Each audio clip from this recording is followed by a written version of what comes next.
Oh my god, YouTube. It is time to reveal where the greatest motherfucking shits in history better than anything you've ever seen before. I'm talking about the funnest Nonz special to ever exist.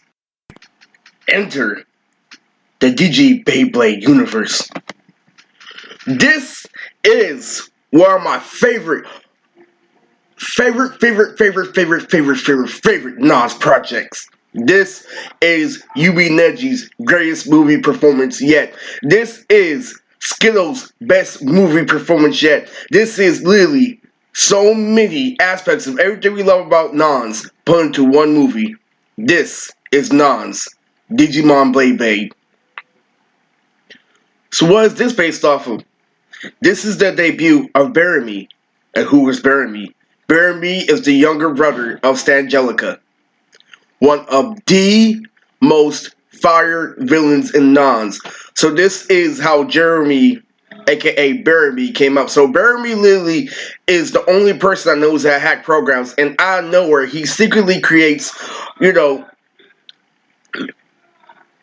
a shift in time within the computer program, and automatically there comes Delita. Delita is confirmed for the debut for her to shine. She's going to be in many digital aspects of Nonz. Delita, Delita's going to be there. There's going to be a whole lot of shit. So what is this DG Beyblade universe all about? First of all, it's about the final wars, because there are folk between two dance users in Nonz. There are two different styles of dancing fighting styles in Nonz. And one is air scrapers, and the second is Beybladers.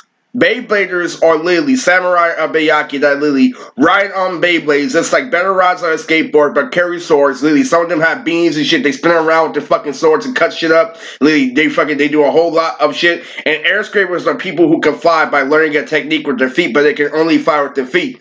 And literally, what happens is so what they do is they tap the air when they're flying, just like they're dancing. So it's based off of dancing technique. So this is based off the war between the red, gang that is Hispanic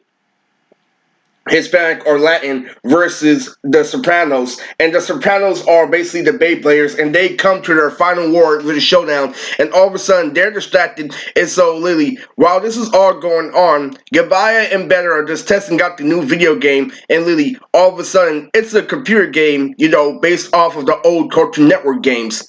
And literally it was incredible because literally they did not know how to figure it out. And so, oh my god, there's this guy terrorizing the cyber web. We gotta stop him, better.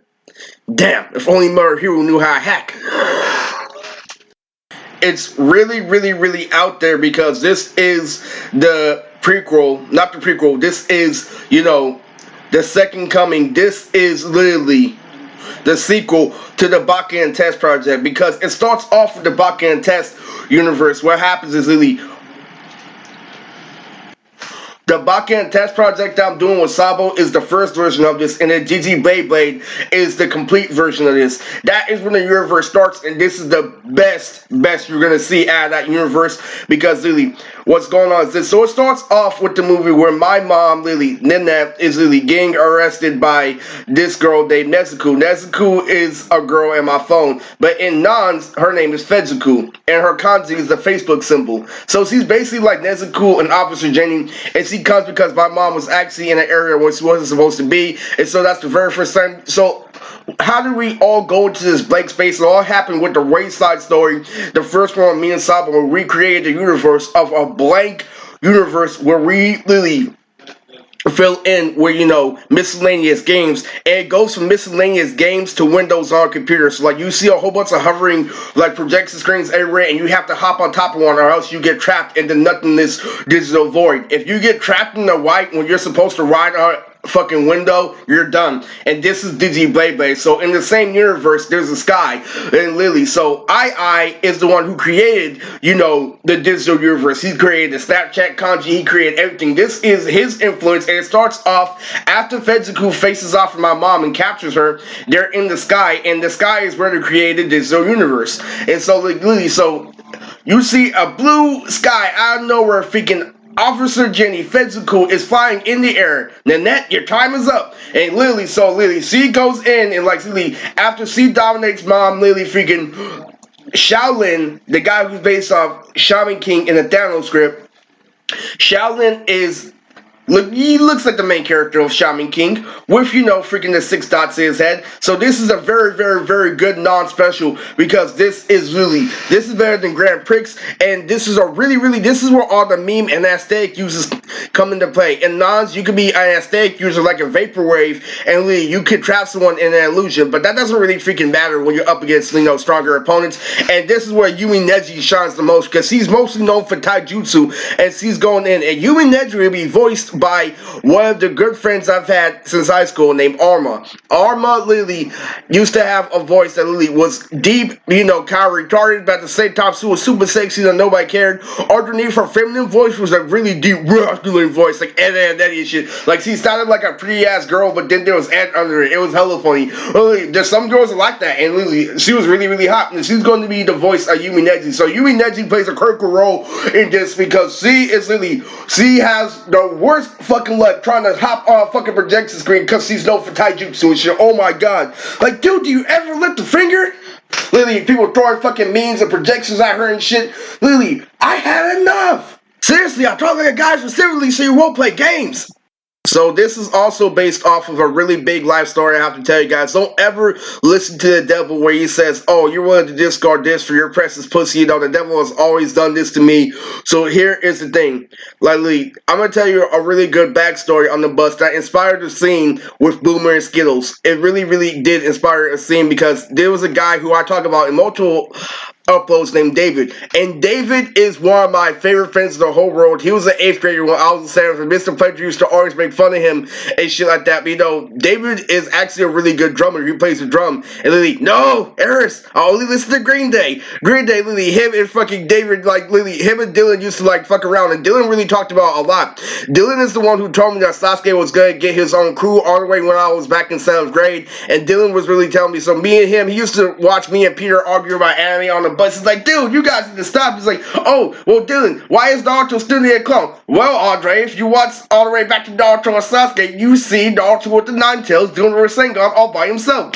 And there was also a really good guy named Thomas that was also there when he was an 8th grader and I was a 7th, who really, really, really caught Mr. Pledger off guard. So Thomas was really, really out there because we were playing foosball and shit, and I was king at fucking foosball. So, but Thomas was whipping my ass. So not my Uncle Tommy, but Lily, actual Thomas.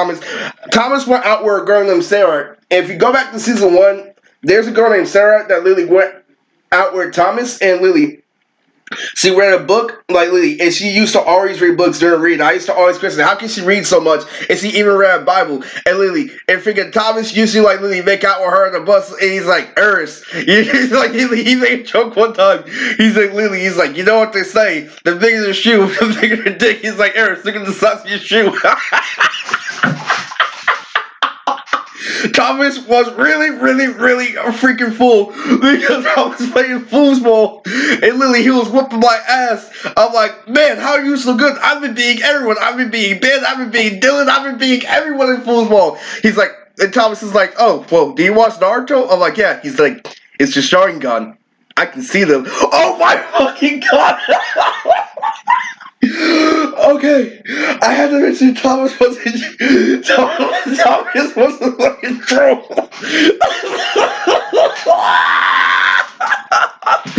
Okay, so anyway, David and Dylan used to always talk about the funniest shit. On the bus we used to always make fun of Dylan, and they were both pretty big. They were both kind of fat, but like really, David was like short and stubby fat, but Dylan was like tall and like really. But I loved him because they were such unique characters. Lily, he was so fucking crazy. But Lily, we used to make fun of Dylan. Every time we used to get on the bus, David used to say, "Dildo." He's like, I told you don't call me Dildo. So Lily, I knew he was gonna whoop my ass if I would have called him that. So Lily, just this time when I was talking to him in front of Mr. Pledger, I'm like, what's up, dildo dog? He's like, no, Eris. It still has dildo in it.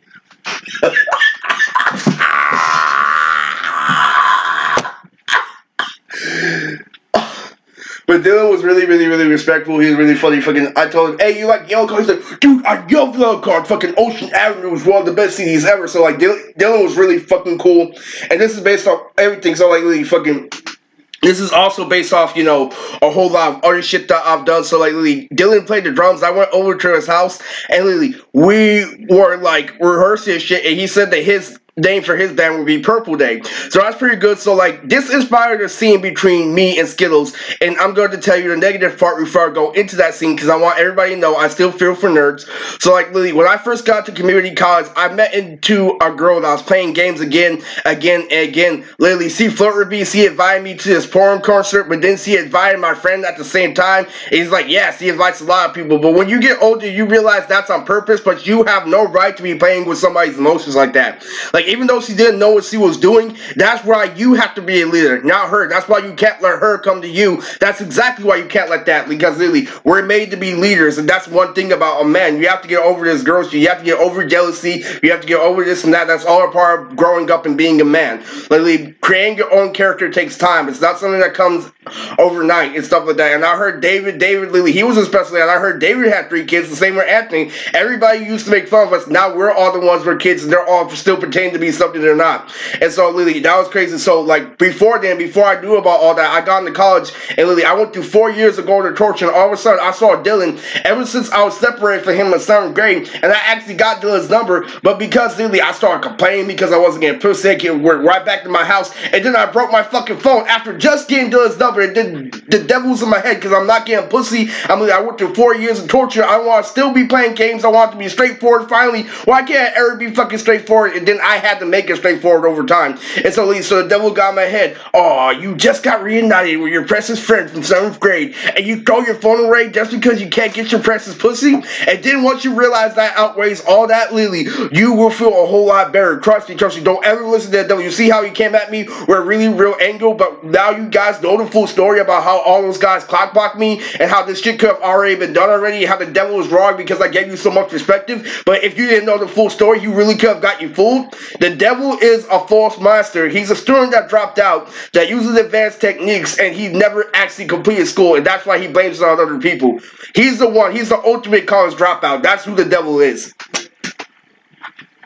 And I'm letting you guys know that right now. So this inspired a time from one of my best friends, David, a.k.a. Davido. You know, so David was playing the drums. So this scene is inspired by my friend David. So the movie starts off with Skittles literally helping Boomer rehearse for a song. Yes, Boomer will get into music later on because literally it's literally required for, like, you know, people, you know, not just in Bayaki C, it's for overtime because Nonz takes place not just in kind of like a current setting, but that all takes into a universe. That's why there are some rapper users like Reed Racer, you know, Dekugo. There's a whole lot of other like rapper users. Like, rapping is just a form of art in Nonz, and people get inspired by rappers. And like, that's the whole thing about Nonz. Like, literally, it's kind of have a slice of life element where it comes to powers, but don't ever think of it like that. And I'll go into another way of how slice of life really played into the new scripting of Nonz, and literally, I'll save that for another video about literally how I make this series better by watching the slice of life anime. So I'm gonna let you know that. Yeah, also contributed a lot. So it starts off with like Lily, Boomer, I told you, you can't do it yet. You gotta get into it, Lily, this and that. So like freaking Skittles like really is holding Boomer and stuff like that. So they're really trying to use fucking Pro Tools and shit on the fucking computer and shit, fucking GarageBand and shit. And Lily's like, Skittles, this is the 8th fucking take. How much more do I have to do? It's like Lily, and so something automatically pops up on their computer screen. He's like, Boomer, this is weird monster on the computer screen. And Lily, he's like, let me check it out, woman. Huh? There's a whole lot of boxes with X's on them. Skittles, that's a virus.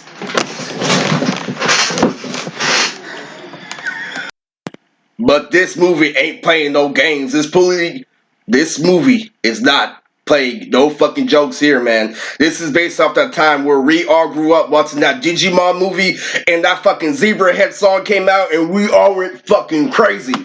And so literally, that was fucking crazy. This is based off a Digimon movie, so the main villain for this movie is the Digimon virus back in the original Digimon movie. Yes, this is replicating the new aspect of Nonz and the Digimon movie, so this is the Digi Beyblade universe. We really resell the final score between the two fighting styles, and we get to go to a digital universe. So it's something about to hook up with Burby in order to find out, like literally, a better solution on how we're gonna get out of this mess. So literally, they send Yumi Neji, Tofu, everybody else like literally trying to get into this fucking movie like literally it's crazy as fuck. Second grade is confirmed, and also Zinnia is confirmed. If you don't know who Zinnia is based off Zane from Yu-Gi-Oh! GX and Dragon Ball Z. So Zinnia is a rich guy who owns his own company, who is the best dual user. There are such things as dual users, like projection users, like fucking, Elution shit. Eluce is one of them, fucking Flexus is another one. Fucking there are people who summon monsters who have like certain skills at hand-to-hand combat, but it's a weak class. Like literally, the Gundam class and like the Yu-Gi-Oh! Class are really, really weak because they're already summonings and Nonz, like literally,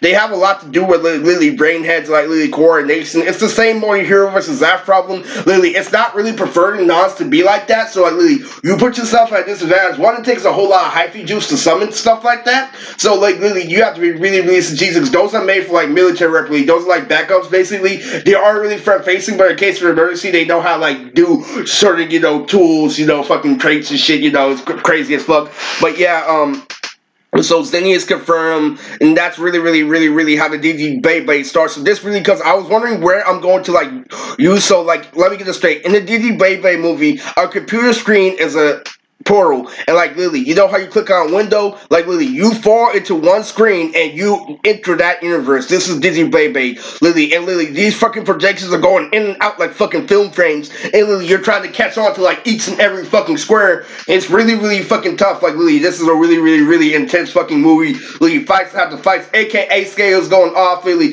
Gabaya's going off, Betta's going off, Tito's going off, Jume's going off. They're all fucking going off.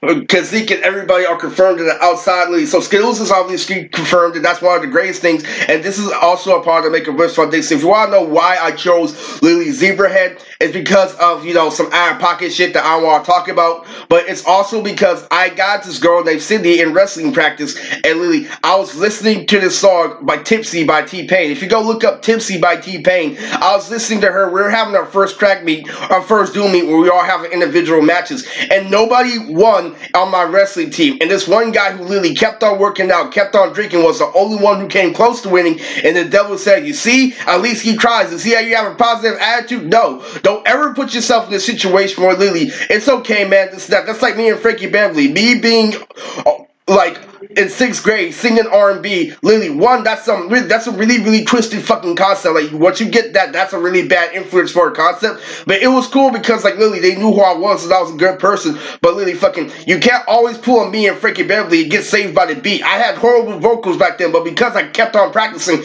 it was alright. It was horrible, but it's supposed to sound horrible because I'm a little kid. You get what I'm saying? But you can't always put yourself in that position. You can't always give yourself excuses. That's what people do. They give themselves excuses by literally comparing themselves, like, literally to fucking other loser people that literally, I'm not getting, like, then our whole team is ass. Like, literally. So what happened is I kept on listening to music, we're singing, and I showed her another song called Race Day and Zebrahead, and I did really, really good when I went my first match for wrestling, and literally, but I still lost. Like, literally, fucking, I showed people that were recording, people like Isaiah was like, dude, you got dropped and stuff. Even though I lasted all 3 rounds, the moment I got dropped, it was like, yo, you got dropped right there. And like, literally, that's why you don't ever believe anything that comes out of a popular kid's mouth. Don't ever fucking believe that. That's why I ended up fucking his old girlfriend. I'm sorry. That always fucking happens. Like, you have to understand, like, literally, that always fucking happens. When you get misconceptions like that, oh my god, man. When you know you're in denial and you still go with it, ooh, that's the ultimate dumbass move. I've done that before. I've done that many times, thinking I was a rapper and I was just a guy who watched anime. Oh, let's see you freestyle. Like, literally, you have to understand that you have to get over that shit at least. So, like, literally, this is all about the end. So, Cindy had an older brother named Jason on the wrestling team. So, Nui and all that. So, we already know how I got with Nui now. And, like, literally, how we figured out all day full of shit. But back then, this is why. So, literally, they used to always put us thing like, Eris, stop smoking before practice. Eris, we love you for who you are. Stop trying too hard to fit in. You always gotta get high before practice. You always gotta do this, that, literally, this, that, like, literally, you fucking, literally, this, that's literally, I'm getting at his sister and shit, and not one time does Jason mention me getting at his sister. And do you know what Cindy fucking said? You know what Cindy said when I talked to her and I asked her out? She's like, Eris, I can't, because if I went out with you, I'll never break up with you. And that's the time when you get her fucking pregnant. Fuck that. Fuck that. Like, literally fucking, yeah. I'm a bad motherfucker. Literally, I should have been making out with you. I should have been fucking you. I should have been this and that. Literally fucking, young Tantril should have been already fucked by now. Sorry. And do you know how desperate I fucking look? How she's agreeing to listen to my music after she already fucking said no? How fucking desperate I look? That means I had a chance before it got to the fucking friend zone, but it was never a chance because then I knew I'd be fucking. Not once did Jason. They had this running gags where we were fucking singing songs and shit. Boobies. I'm like, heck yeah. Oh, my little dude Eris and stuff like that. No, you can't always play a little nigga position. I don't care if you give me credit. If I stay in the little nigga position, how am I ever supposed to get a wife? How am I ever supposed to have niggas take me seriously? Don't care what people think about you to a point where you get punked. You have to have niggas take you seriously. You have to implant dominance with humans, and then they submit. Just like Ali, just like Isaiah. You see how Isaiah was nice to me after I stood up to him? That's human nature. People don't respect you unless you actually be about what the fuck you talk about, and that's the truth. So to give you nerds precious credits on a heavy Nonz project, the reason why I chose the Zebra Head, version for this was because Zebra Head was on the original version of the Digimon movie, but they edited the information. We all know it's Zebrahead. They really fucking destroyed it. We had the same memory when we were younger. You can tell by the vocalist. How you can tell by not being a square or not is by the actual singer. Like, I can recognize the main singer from Linkin Park on another track. They changed the information, but I'm not a fucking square. So you have to understand that, really. So this is why I chose. This is why I'm giving you, this is the only time I'm giving you credit for a Nonz movie, because I sort of already got with Sydney, and that's another reason why I chose the Digibeyblade universe.